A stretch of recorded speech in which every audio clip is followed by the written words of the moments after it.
Hello and welcome to the Congo Hour. I want to thank you so much for joining in. Wayna has the evening off, but tonight we have, I think we have 2 or 3 interviews. We have students of the week who haven't gotten here yet, but hopefully they will arrive. If not, we're going to show some pictures of our limousine ride last Wednesday. We picked them up from home, took them to breakfast, and we dropped them off at Shortledge. They had a great time, so we'll talk about that and show some of those pictures. We'll have our community news. We have our funeral announcements. We have some veterans here. We're going to come and talk about a memorial that is on Baynard Boulevard. They're going to explain the history of it, so that should be very informative. But first, we have 2 of my cousins who are here, Ashley and Stephanie.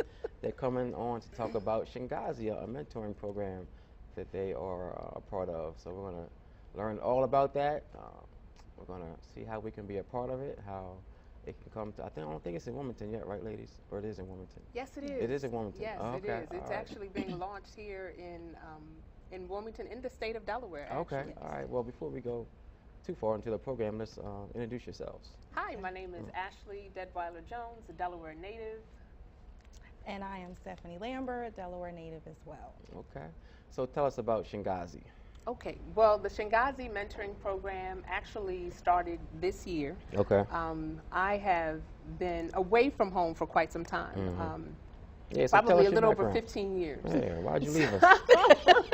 So, grew up here. Wilmington, Delaware is a wonderful place. It's been a great place for me to grow up, the small wonder. Yeah. But 15 years ago, I migrated south to attend a wonderful all-women's college, liberal arts school.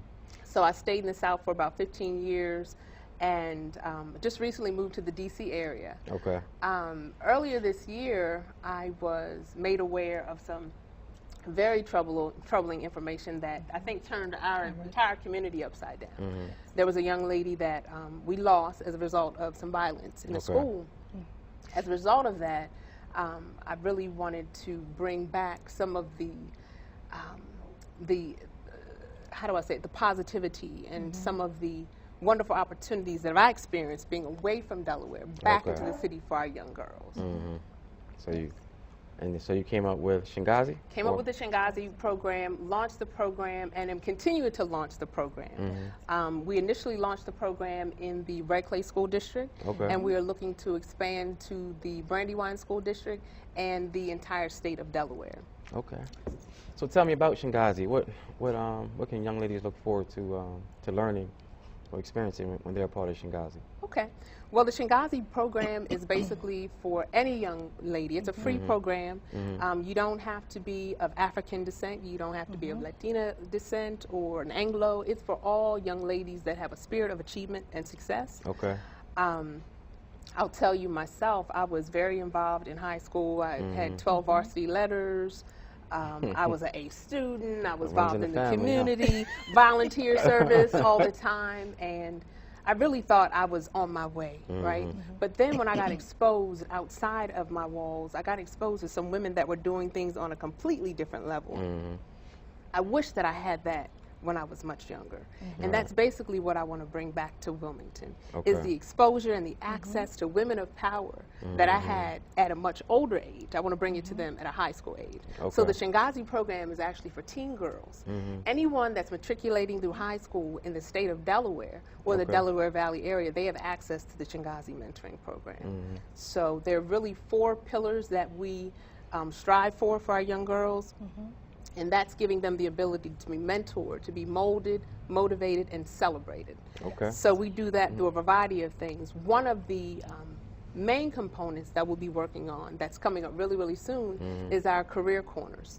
The Career Corners is actually a virtual component where the young ladies will actually be able to get on a conference call with a woman of power monthly for about an hour. Our first conference call will take place November 19th. With our first woman of power. Her name is Keisha Earl.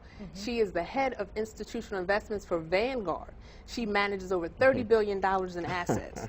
Okay, so that is our first connection. And again, that's our first virtual connection. We have Jacqueline Walters, who is a household name now with Married to Medicine. She's going to be talking to the girls about how and what it takes to be an OBGYN in December. And the list goes on and on and on. So those connections will be virtual monthly for just an hour. And for those young ladies who have a spirit of success, as I believe that I had growing up here in this wonderful city, in this wonderful state, a lot of us don't have a ton of time. Like, where do you find the time to join one more program? So with it being virtual, with the career corners being virtual, it makes it easy for the girls to plug in. The program will also be available on the radio on 88.9. I believe it's a radio station hosted through McCain's. So we will have it available through McCain's radio station, 88.9. So whether or not you're able to plug into the conference call, you'll actually be able to hear it on radio. And I believe visit the website and listen to it later. So giving the girls access to Women of Power on a regular basis. Also, quarterly inviting them to be a part of different volunteer projects, celebrating their success, as well inviting them to local empowerment conferences throughout the region. All right. Sounds Does that sum it up for you? It sounds pretty good. So who'd you bring on here with you tonight, Ash? Well, we have one of our Shingazis. Let me clarify what a Shingazi is. Shingazi means auntie in Swahili. All right. So like my family and many of our families in our culture, aunties, you know, they really bring us close and they embrace us and they make sure Speaking that... of aunties. Don't say it. Yeah, we gotta get this out of the way before we both get in trouble. We gotta give a shout out to one of your aunties. Yes, we do. Yes, we do. Before she shows up. We gotta give a shout out to Aunt Terry, the amazing Terry Deadweiler. What's going on, Miss Terry? Thank you for tuning in. We love you. So, like my Aunt Terry and my aunt, my Aunt Karen and my Patricia and Rhonda, all my aunties that brought me close and made me feel like I was a part of a warm, loving sister circle and that I could do every and anything.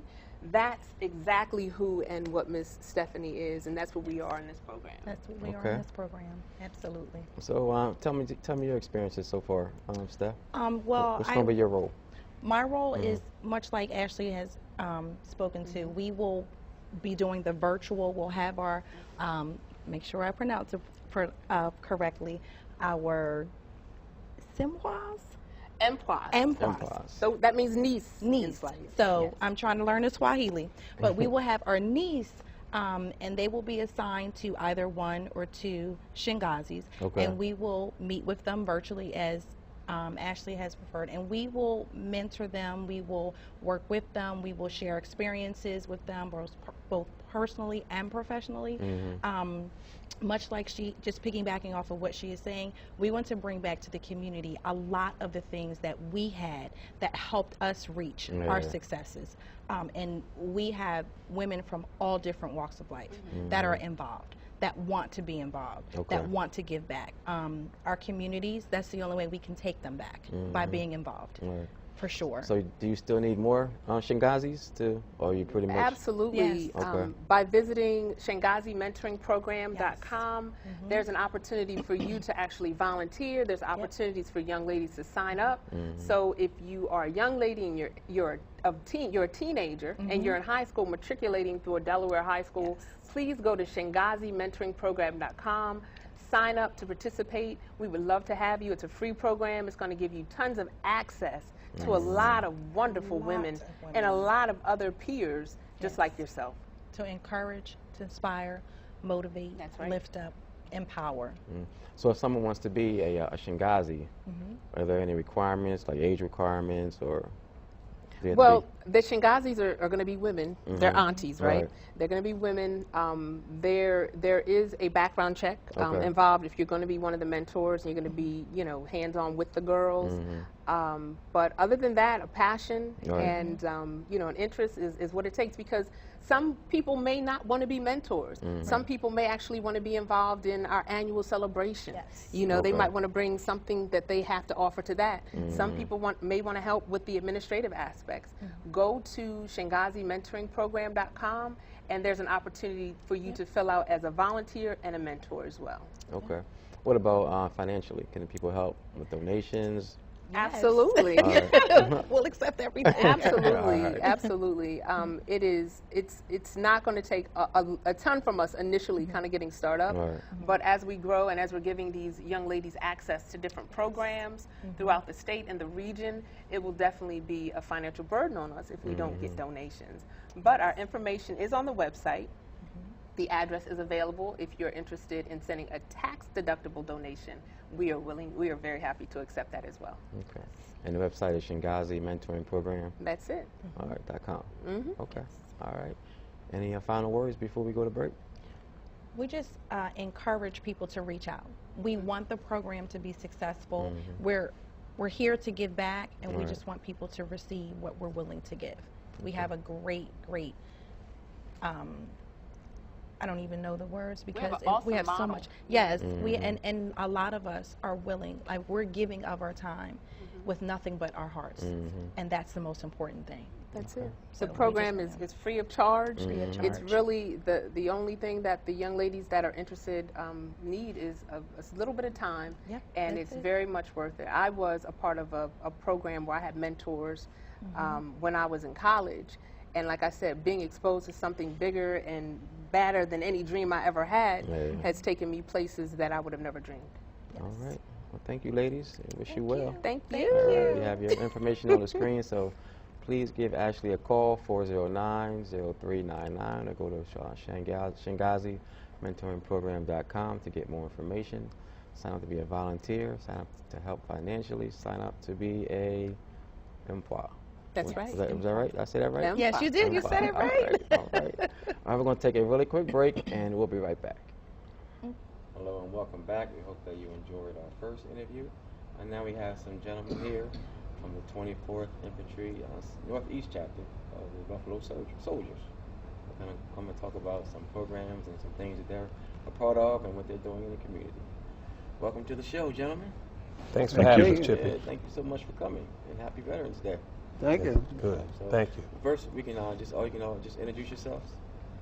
I'm Louis Wright Jr. I'm a member of the 24th Infantry Northeast Chapter. I'm also a disabled veteran, member of Disabled American Veterans, and also a member of American Legion, and I am a veterans advocate. Okay.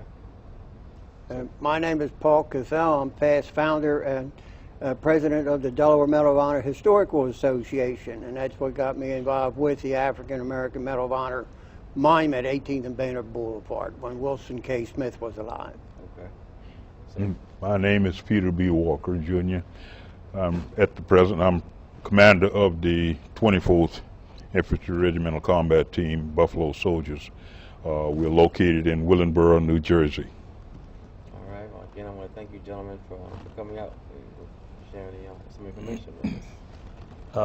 The main reason why we're here, Trippy, the biggest reason why we're here is to bestow a presentation to you and your family. I think it's important, me personally, as a member of the Northeast Chapter, being a younger member, is that our history should be important.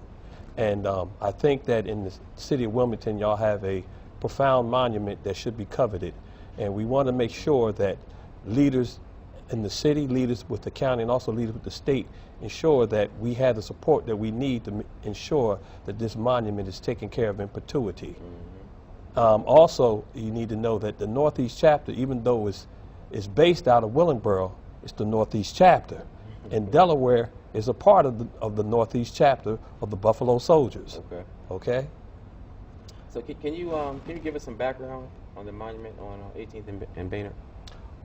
The person that can give you the background more than anybody is Paul Cathell, because he Okay. was here working with the gentleman. Okay. But more importantly, he is very civic-minded, which I think that a lot of people in our communities need to learn to do, especially sharing this with our young people. But he brought a lot of this to our attention, especially with his interest with the Medal of Honor. And he brought it to my attention, quite frankly, at the time when I knew Mr. Cathell working the VA hospital, he wasn't aware of my involvement with the Buffalo Soldiers. And he found a connection, and he wanted to make sure that the African American Medal of Honor monument in Wilmington was recognized, and he figured the best way to go about doing that is with the 24th Infantry, the Buffalo Soldiers out of Willingboro, because also on that monument, two of their own from the Korean War are on that monument. And I also like to point out, once again, that right now there are only 2 living African American Medal of Honor recipients. And the last one to receive his award was basically about 40, 50 years after the fact. So that goes to show you once again that we certain elements of our society are never recognized truly as participating in the American cause. Mr. Paul. Yes, like I said earlier, I'm the president and founder of Delaware Medal of Honor Historical Association. And me and Lou worked, they were at the VA hospital. I was a driver, and Lou was actually director and setting up the patients that I had to pick up. So when I found out that he was involved with the Buffalo Soldiers out of Willingboro, New Jersey, I asked him, do you think we could get him over here to attend the Medal of Honor Day on March the 25th? This was about 7 years ago. Okay. And he checked with them, and we checked with the commander at the time, Jim Thompson, and they were willing to come over and be at the services at the VFW down in Middletown, which is a Medal of Honor recipient for William Lloyd Nelson.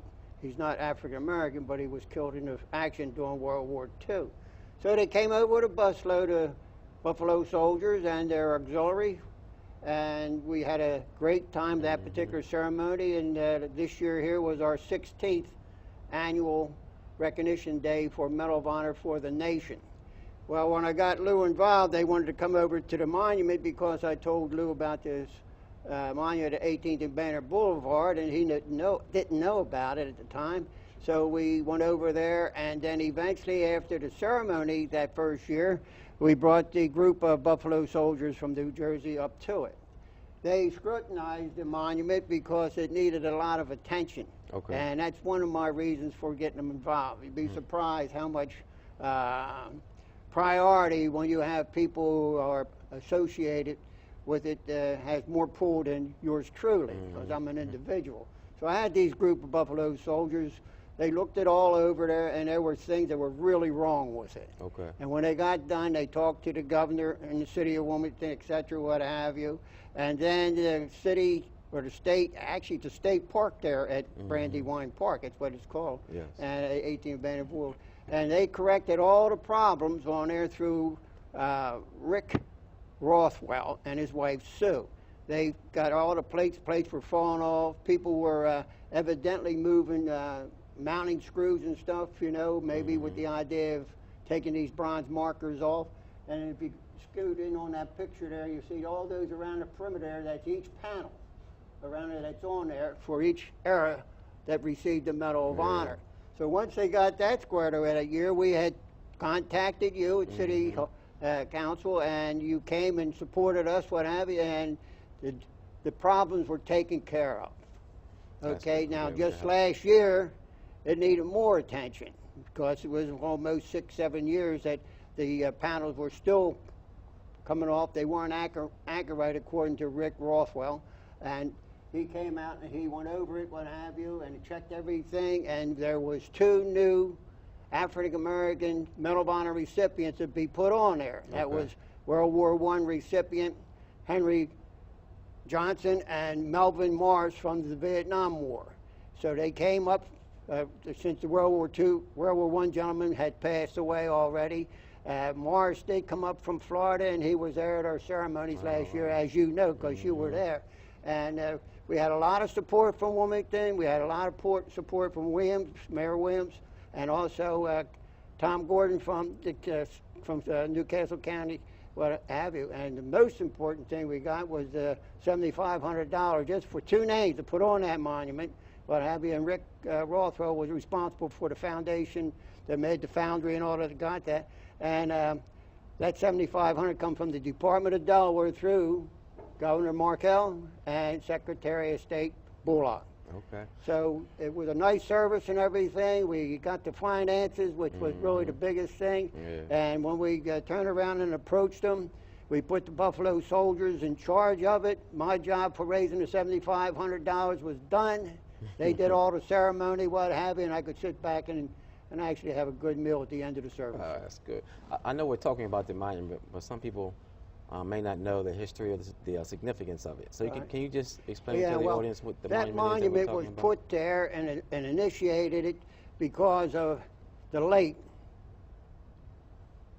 Wilson K. Smith, better known in the community as Mickey. And Mickey was a very hard-charging type individual that got things done. Okay. And he also has a monument for the 7 World War II Medal of Honor recipients who are now all passed away in the Pentagon. And there's this replica of this monument at Morgan State University in Maryland, too. I don't think they added the last 2 Medal of Honor recipients on it. So somebody will probably have to look into that down that way to get these 2 gentlemen in. We got all the paperwork. We got the deal here, and we could even turn around and put them on to Rick Rothwell to get the foundry to make the proper plaques to add them on like they did here. Okay. So Mickey was really the one behind this monument. He had a lot of opposition because there were no African American Medal of Honor recipients in the state of Delaware. They're all out of state across the country, you know. And there for a while he was bumping heads with different organizations, but he was so persistent and such a driving figure behind this that they accepted the fact that Delaware, even though there wasn't any Medal of Honor recipients, it would be here. Okay. And that's why we have it here, to take thanks to Mick. Now, Mick did pass away shortly after the 2000 Delaware Hall of Heroes. He started that too. And that was another program altogether, but he was going to do another one that November of 2000, and he passed away with cancer. And the monument is the only one. That monument is the only one in the country, what have you, and more than likely the world now, we could say, because it involves our country. Of its Medal of Honor kind. recipient. Of its kind, right? The only one of its kind in this nation. Honoring all 89 Medal of Honor recipients. There's one gentleman that received it twice. There was a guy named Robert Sweeney, and he was a Canadian, but he joined the U.S. Navy. He saved 2 different incidents where he saved individuals' lives from drowning, and then he also moved, and I think he resided in Washington, so he was actually Washington State, and he was accredited to the state of Washington. Every Medal of Honor recipient is accredited to a given state. Like we have 15 here now in Delaware, and they all are Delaware. They have to be residents, but every one of them were Delaware born. Okay. Can you tell us about, any of you gentlemen, can you tell us about the Medal of Honor and its importance? Well, the Medal of Honor itself, as it says on there, is above and beyond the call of duty, the risk of your life. Okay. And this is a case that if you didn't do it, another individual couldn't call you spineless or something like that, because you know it was something that was beyond the call of duty, and you did risk your life on it. Okay. There are many Medal of Honor recipients that aren't accounted for that didn't receive the medal. For every one that received the medal, would be 10 at least that should have received it. But for whatever reason, getting blown up, getting killed, his whole detachment, his whole squad, paperwork being lost in the headquarters because they're bombed too when you're at war, and those kind of things just go by the wayside. But everyone realizes that. Okay, yes. And it's also the highest military award that this nation gives to an individual, which carries a lot of weight, a lot of weight. And I'm very proud to know that we had a distinguished group of people from our community that obtained that, and that wasn't known. And if it wasn't for the fact that this man bringing this type of monument to the forefront, it probably would have never really been known. And it's about time for us to really share, covet it, and also to teach our young people the importance of this. It is. It almost needs, I think it needs to be a part, like you said, almost a part of like a child's education. Like their school needs to go and by all means. Yeah, and go by that monument. It would be very beneficial, like down here at Warner Elementary School or middle school, whatever that's called, for them to take a day trip right up the street from them. That's where we had our luncheon after the services down there at Warner. And basically they have a monument too behind their school building for World War II veterans who were students at Warner. So there's a monument recognizing not Medal of Honor, but guys who have served and may have lost their lives too. But it needs to be advertised by education. And that would be really the first step right there at Warner. They should take a walk up to the corner. And I just want to add one thing before our commander makes his speech and his presentation. Okay. When the group first went to the monument, we went to support this gentleman in his endeavor and the affair was at the armory over in Stanton. Was it Stanton? Belvedere. Belvedere. Okay. And our commander at the time, because we had a lot of dignitaries there. Mm-hmm. Our commander at the time, when he finished his address, he asked the body to join us on Medal of Honor Day to help us to lay a wreath. He asked. No one came. The only person that came was you. Somebody official and this gentleman and his wife. The only ones that came. So that once again, to me, that goes to show you that sometimes they always want to, don't want to recognize the things that we contribute to this society. And I thank God for Wilson K. Smith for doing what he did. And it's up to us to make sure that what he was trying to bestow, so that all Americans know that there are a lot of people that participate in the American dream and in the American cause. Mm-hmm.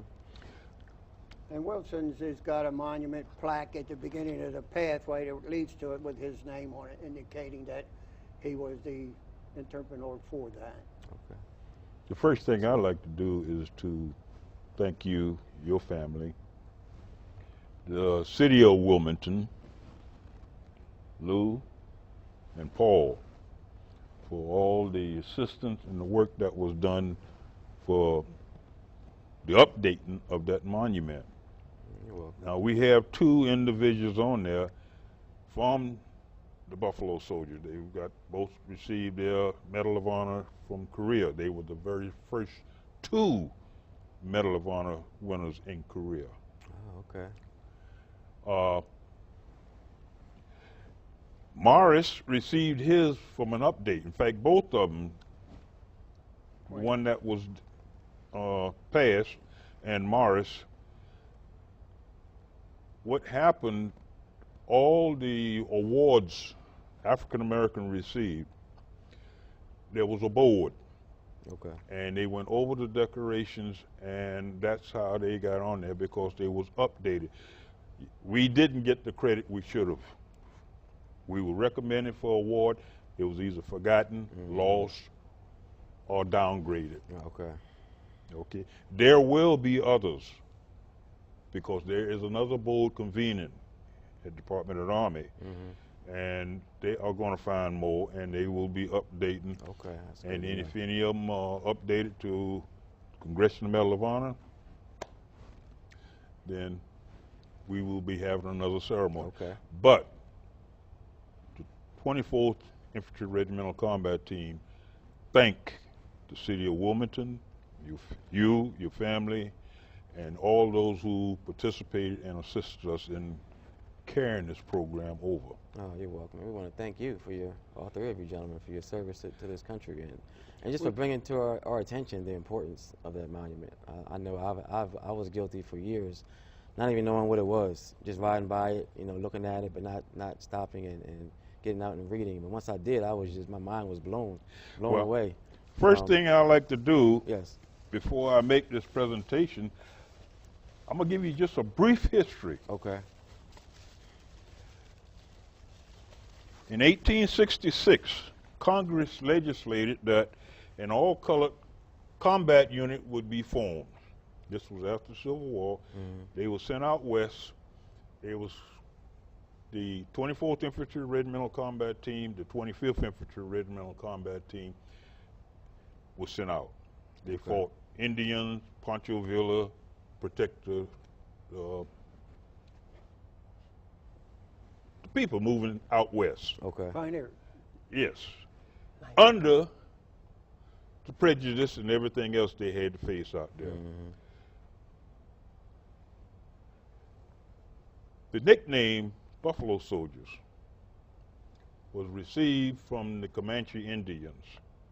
They have a lot of respect for the buffalo. They use them for everything, food, everything, clothing. And they respect their tenacious in fighting. Well, they was opposed by the 10th Cavalry. Okay. The nickname came from the Comanches because the 10th was such tenacious fighters, number one, and the tight curls of our hair was resembling that of the buffalo up around the shoulders. Okay. Okay. Actually, the true translation would be Wild Buffalo, but it would just cut to Buffalo. Okay. Okay. It stayed integrated. All Buffalo's black soldiers in combat units was called Buffalo. And that came through World War I, World War II, Korea. That's where it ended. Oh, wow. In October 51, we were integrated.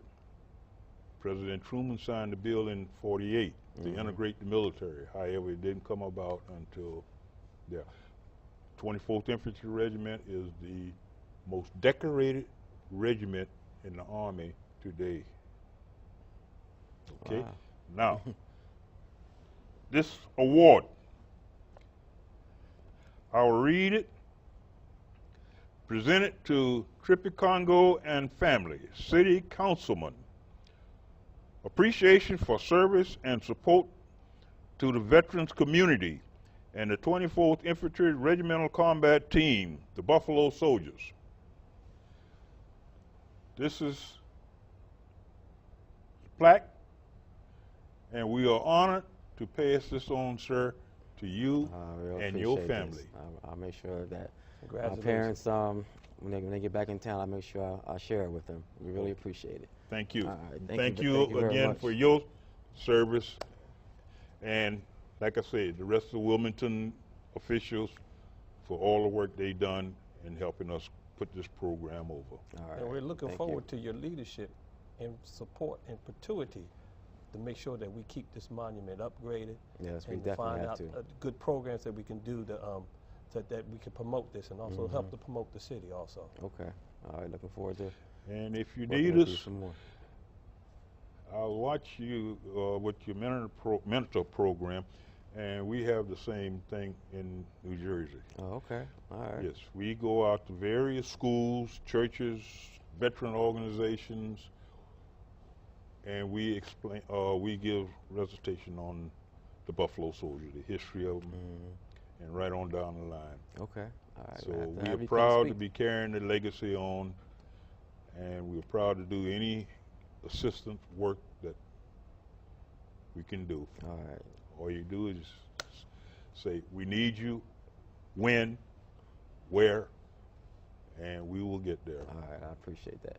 Okay. All right. Thank you so much, gentlemen.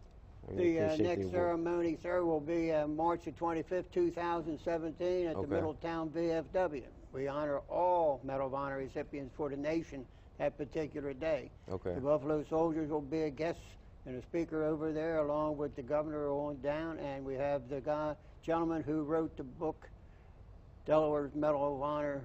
He says winners, but we don't say winners, it's recipients. Recipients. And that all is right. Roger A. Martin. Okay. And Roger A. Martin is a retired senator and school teacher, et cetera, what have you. Okay. All right. Well, thank you again, gentlemen. Really appreciate it. Okay. Thanks We're going for to take having us. you're welcome. We're going to take a quick break, and I'll come back with our funeral announcements and some community news. Also, we're going to have extra time this evening, so we're going to talk about the proposal between the city and Salesianum School around Baynard Stadium. So we're going to take some live calls so we can get your feedback. There's going to be a very important meeting about it tomorrow down at the City County Building at 5 o'clock. If you're able to be there to voice your opinion about whether or not the city and Salesianum should enter into the agreement, please come and let your voice be heard. It's going to be tomorrow at 5 o'clock on 8th and French Street. But we're going to take some live calls later on in the hour. We'll be right back. All right, welcome back to Congo Hour Overtime. I want to thank Sam Guy. I want to congratulate Sam Guy, first of all, on his win last Tuesday, and on his victory. And he's going to be on at 9:30. I'm sure he's going to have some powerful information, as he always does. Also want to thank everyone who supported me last Tuesday for the election. I'm proud to have been re-elected to be your city council person in the 2nd District. Looking forward to working with a new administration, new council members. It's going to be a lot of fun. A lot of people think that there's going to be some lag time with the new council members, but I don't think so. Everyone who was victorious is they're community people, they're intelligent people, so I think city government will keep rolling, and it's going to be improved. So I'm looking forward to it, and I'm just glad to be a part of the next session of City Council. I do want to take some calls. But if you do call, you want to make any comments, please make sure that you turn your volume down. But I want to talk about for the next 15 or 20 minutes about the proposed lease agreement between the City of Wilmington and Salesianum School regarding Baynard Stadium. Again, there's going to be a meeting tomorrow. We can also come. It's going to be at the City County Building on 8th and French Streets at 5 o'clock, where you can come in, give your support or tell us why you're opposed to it. But this, just to kind of give you some background, the city and Salesianum are interested in doing an agreement where Salesianum will effectively lease Baynard Stadium for the next 100 years. It's going to be 2 50-year agreements, so you can might as well say it's 100 years. And they're going to put, they're saying they're going to put between $15 and $20 million into the improvement of Baynard Stadium. And with that, they would also gain the management of the stadium. Right now, the management is under, the state and well, it's pretty much under the state. And they're going to put a lot of money into it. They want to make it an East Coast attraction for sports teams, state of the art, where people from all across, definitely up and down the East Coast and all across the country, where people and organizations would come and lease the stadium and rent the stadium for their sports activity. Some people are ecstatic over it because Baynard Stadium does need some improvements in some people's eyes. Some people are a little hesitant because various reasons that I've heard. One is that the city shouldn't give away our assets the way that we're proposing to do. Some feel that it may become exclusive, and that a lot of local community organizations and sports teams won't be able to have their events at Baynard Stadium. But there is a lease where organizations who have been consistently using Baynard Stadium over the last 5 years would be allowed to continue to use it under the same structure, same fees. Of course, for organizations who haven't used it, there would be an increased fee because Sally's is doing this, Salesianum is doing this, not only to to improve the stadium, but it'll be revenue generating for them. So there's opposition, there's support. So I want to take your calls around it. I also want to definitely encourage you to come tomorrow and voice your opinion at City Council at 5 o'clock during our committee meeting. So the number is on your screen at 425-5272. Let me make sure I don't miss anyone's call. Well, if you want to talk about anything else that's going on in the community, you can just give us a call. Give me a call, and we can talk about it live on the air. I do think that I don't think that our current council body should vote on it. Honestly, I think that the next body should vote on it because this body only has about 6 weeks left until new council members, a new mayor, a new administration will be in the in the driver's seat. So I think that the new council members and the new administration should weigh and give their opinions and vote on it. I think that traditionally we have tried to stay away on city council. We have tried to stay away from moving forward with legislation, especially towards the end of our term, and that's going to be as far as reaching as this one is because it's going to be effectively a 100-year lease. So I think that the new council members and the new administration should be able to weigh in and give their opinion on it. But we'll see what happens tomorrow at the committee meeting. If it moves out of committee meeting, we'll vote on it at our next city council meeting. But again, I think that the new mayor and the new city council body should be able to weigh in and give their thoughts on it. And other things that are going on in the community. I want to congratulate Mayor Przicki. I want to congratulate Council President Hanifa Shabazz on their victories. I want to congratulate all the new council members who were victorious last Tuesday. Everyone up and down the state who won. And I guess I want to talk about our national election with President-elect Donald Trump. I know a lot of people were upset over the results, and understandably so. But I think that a lot of us were, internalizing it to a much higher degree than need be. I think that we have to keep on living our lives and keep on doing the things that we need to do locally. And we have to realize that local government is just as important as the as a president, if not more. They kind of set the tone, but locally we have to just become more involved. We have to become more involved in what happens in Dover. A lot of the money and the decision making that happens in Dover is crucial to Wilmington.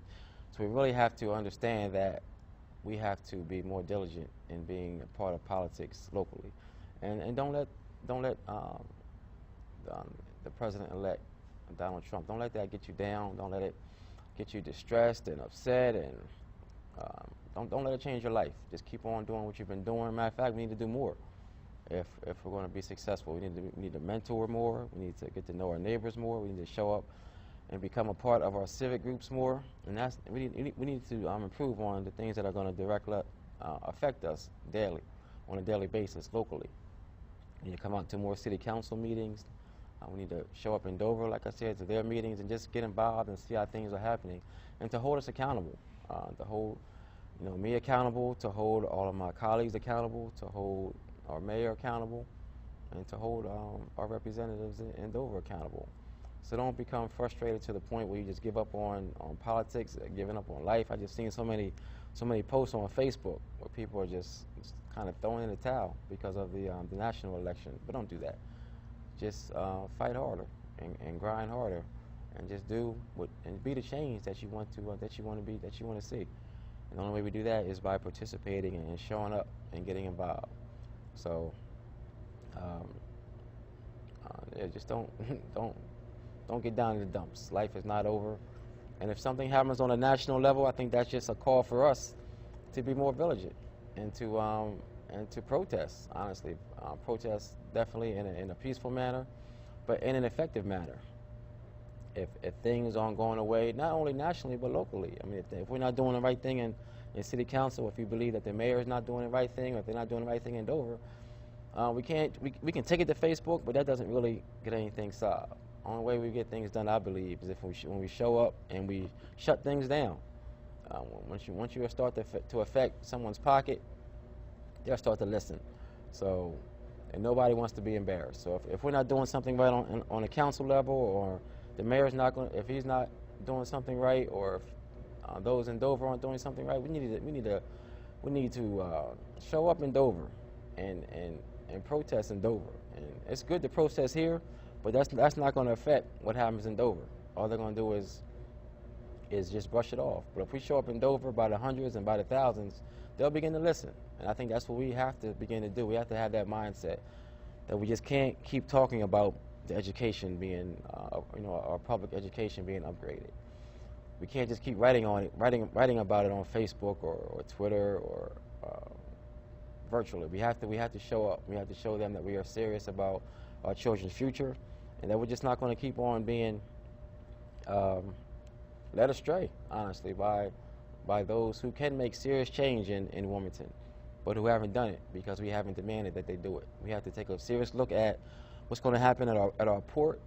Our port needs to be expanded so that we can create jobs for thousands of local Wilmingtonians. And that needs to happen immediately. We can't keep playing around with it. And if it doesn't happen immediately, we have to hold those accountable who can make it happen, and find out why it hasn't happened yet, and what's taking so long. And it's okay to talk about it at different meetings, but until we show them that in any way, in some shape or form, that we're tired of just being delayed, they're going to keep on delaying it. And that goes with education, that goes around policing, that goes around the port. I mean, could you imagine what it would do to the quality of life of people who can get jobs, for thousands of people who can get good paying jobs at the port? Crime will go down. A lot of the nuisances will go down. The police would have an easier job, because those guys out there who are selling drugs and not doing positive things, and if they can get work, they can get good paying jobs.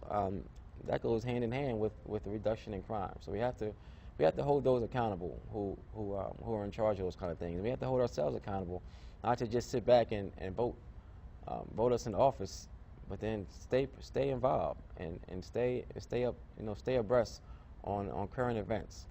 So the fight is definitely not over just because I won, just because Mayor Purzycki won, just because Hanifa won. I think the fight, just because Sam Guy won, the fight's not over. So please don't just sit back and expect for us to make things happen. We're going to need your help. We're going to need you. We're going to need you physically.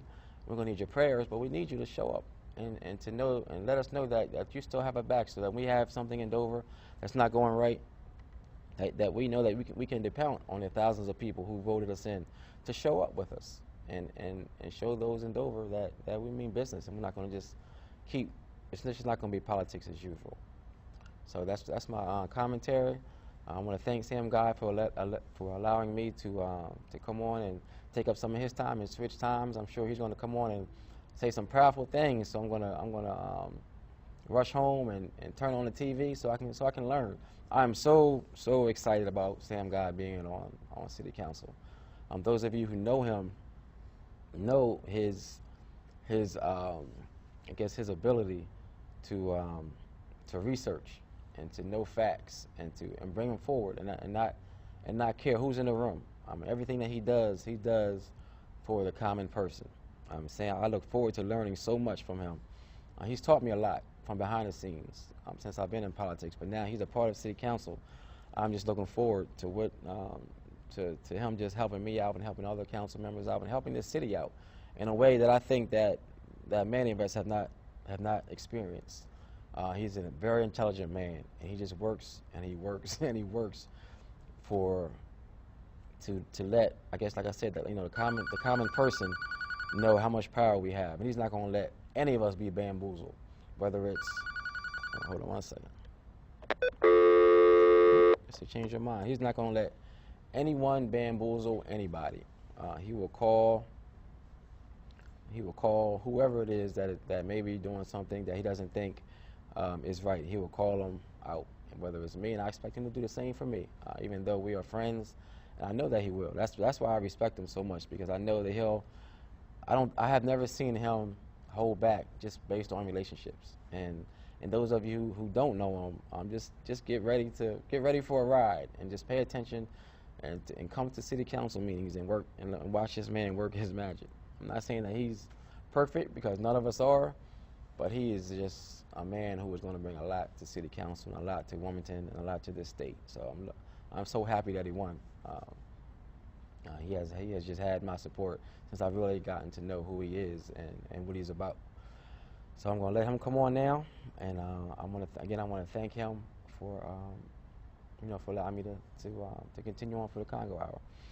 All right, thank you so much for tuning in, and we will see you next time. I'm gonna take this one call before I go. Hi, thank you for calling. Sam. Hello. The same guy? No, he'll be on in about 5 minutes. Thank you. Okay, thanks. See what I'm saying? People calling for Sam Guy already. Get ready, Wilmington, because we are in for a ride. I'm gonna sign off right now, and stay tuned. Sam Guy will be up next.